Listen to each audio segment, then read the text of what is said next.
Sudan always had a peaceful protest. Bentley, sorry. You got it. Thank you, all of you, for coming to this great. Quite fun. The second question is, why black and white? So, photographer in Doha, I can't remember. I think you shared it. Yeah, a while back. You shared someone saying, with monochrome photography, you visually and cognitively highlight geometric properties of the frame.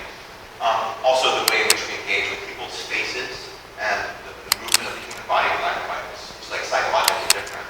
And I think because a lot of the spaces in this film they're just spaces, right? They're like this space, but without the beautiful paintings around.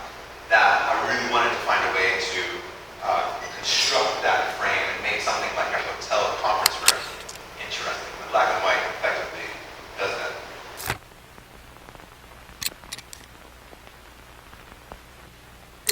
What does the movie mean to you personally? You know, how, like, did it help you reflect on your own identity? Was it something that you did solely for the community that you're a part of, or did it also mean something to you personally? So this is a film that's like about the Sudanese revolution, but it's actually about the idea of belonging, the struggle to belong with a homeland far away. And that's something that I feel, moving from America to Chad as a kid, and then living everywhere else.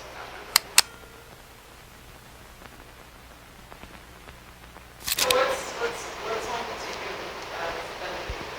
What's home to me? Is it the duality of both, or is it neither here nor there?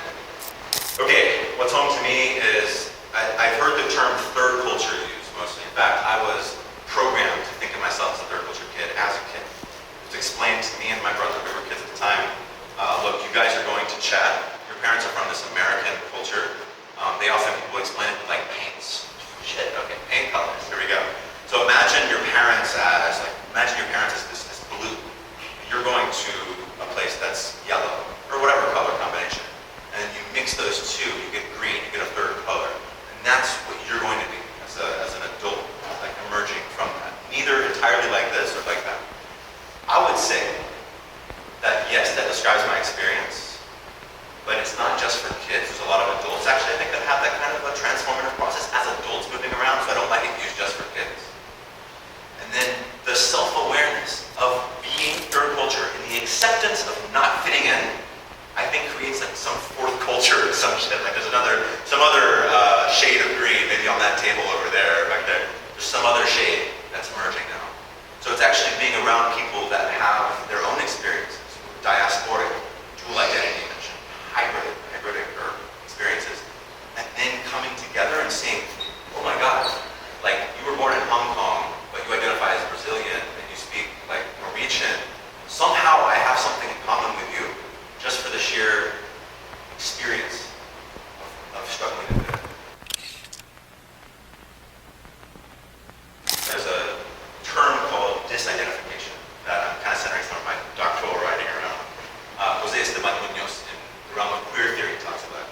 Sees all these like queer artists who are lumped in this category of queer artists. Oh, you're not just an artist, you're a gay artist, kind of thing, right? And he's like, okay, people get lumped in this category, and they're like, I know I'm not like the majority of people, but I also know I'm not like these people in the circle that you just put me in. And that he in his writings, he observes that many people start like disidentifying from that category too, and working to distance themselves from all of those labels. They don't hesitate in sort of challenging the labels in their work, but they definitely have worked to disidentify. And in my case, I think disidentification for me is applicable in the sense of culture and definitely nationality. My question is, like, did you give the people, like, in the discussions, did you give them any guidelines? Did you, like, guide them in a way in their discussions? Did you give them suggestions? All right, so in each of the discussions, we had sort of like a list